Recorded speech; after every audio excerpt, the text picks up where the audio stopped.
Hi everyone, this is Laura Campagna, the Wednesday Witch, and I'm here with your tarot forecast for Scorpio season.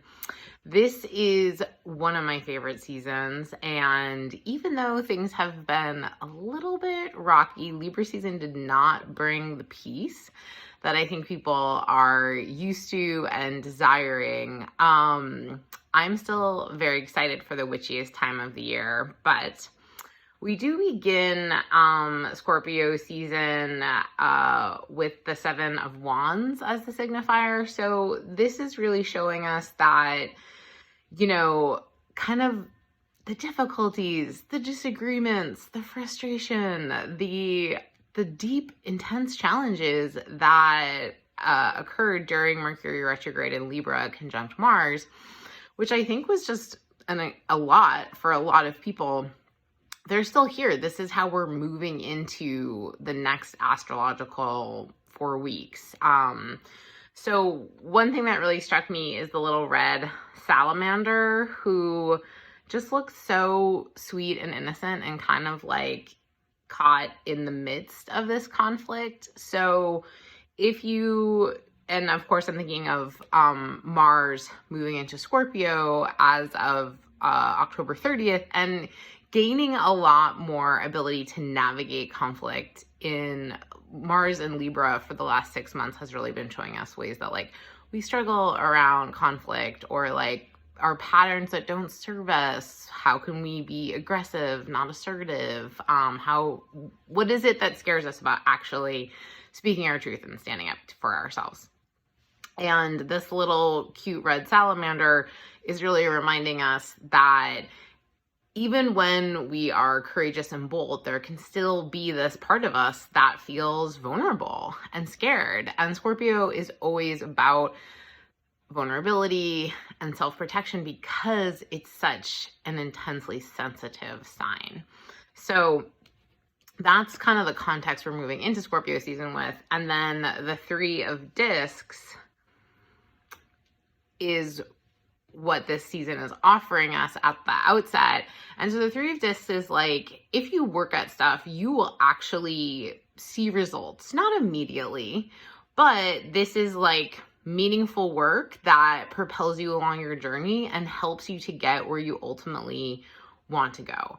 So when we see the Three of Discs, it's like, okay, focus on what's most important, and like production can definitely be overemphasized in our society and like a way in which we just distract ourselves from the truth.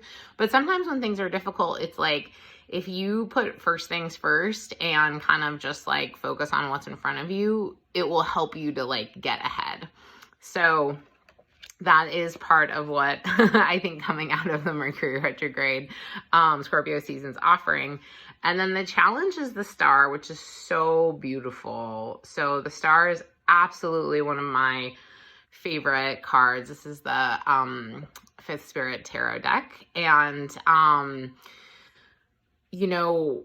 the Star is about trusting your intuition, your guidance. The universe is always talking to us. And during Scorpio season, the other side, the veils between the living and the dead, and the non-visual world, the world that we can sense with our other skills, they're closer. And that perceptible kind of like hunch or intuition, it's clear during this time. So like absolutely trust the gut instincts, the visual, nonverbal, all of those different ways that the universe like winks at us and signifies to us, like that is heightened. Your sensing ability is heightened during Scorpio season. So definitely read the signs, pay attention, listen to the whispers on the wind, and you'll be guided. You are being guided, and you'll be able to kind of like appreciate it and hear it. And there's definitely with the Star a reference to the Temperance card, which like, okay, how am I going to like mix the life I have with new things in order to like get the life I want or propel me on my spiritual journey.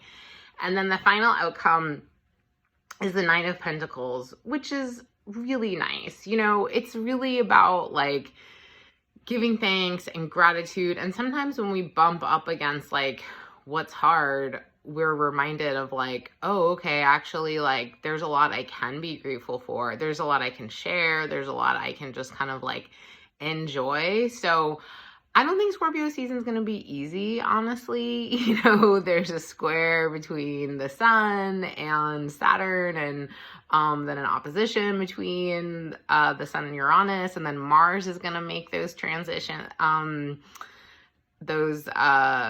is going to follow in the sun's footsteps. And so we're going to be kind of like pushed in one direction, or we're going to try to move in one direction, and then we're going to be blocked, and then we're going to be shown or like confronted with what's blocking us, and then we're going to have to like, something will either break, or we'll get this inspiration or illumination of like a way we can move forward in a different direction. But you know, during that time, it can feel really unsettling and destabilizing. So if you focus on what's good, what you have, what's like actually tangibly in front of you, and what you can share and how you can show up for others, that can help us to weather the uncertainty in our own lives. And then the little bonus is the 5 of Swords. So I think this is maybe not anyone's favorite bonus card, but you know, the 5 of Swords is like, you might have to get into conflict, but like, just, you don't have to be mean about it. You know, you can say what you mean without saying it mean. And like, Scorpio really knows how to go for the jugular.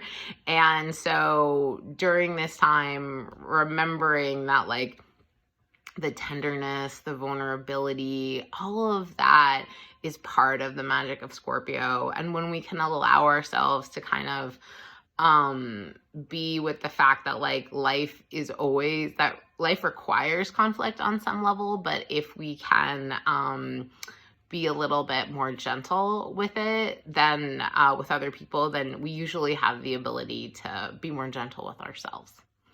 So that is what I have for you. If you're wondering how this is hitting your chart, you can book a reading, or if you're feeling like you need some energetic support, you can book healing. My schedule is open for the rest of October and November.